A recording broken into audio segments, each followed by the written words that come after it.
After another long moment, Zach relaxed, leaning against the table.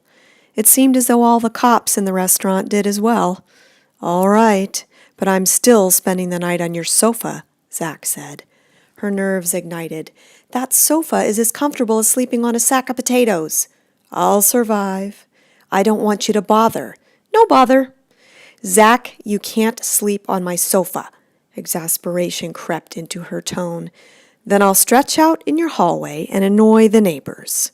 They can step over me on the way to the elevator. The butcher in 12B will love it." She glared. He stared. She fisted her hands on her hips. He hooked thumbs in his utility belt and gave her a slow, sassy smile, one that said, "I win, and there's nothing you can do about it."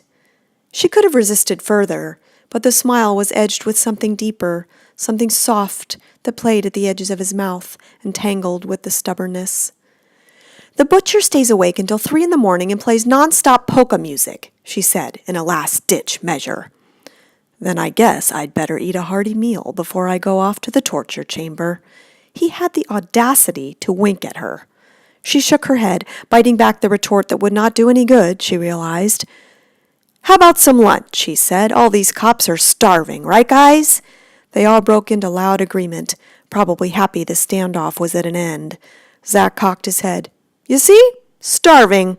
He struck a plaintive expression that made him look all of 10 years old. "Please feed us, Vi, before we keel over from hunger."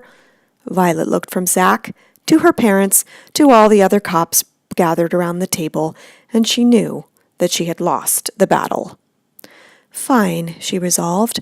"I'll do what you want just for a while, but I'm not going to let good guys or bad guys have control over my life."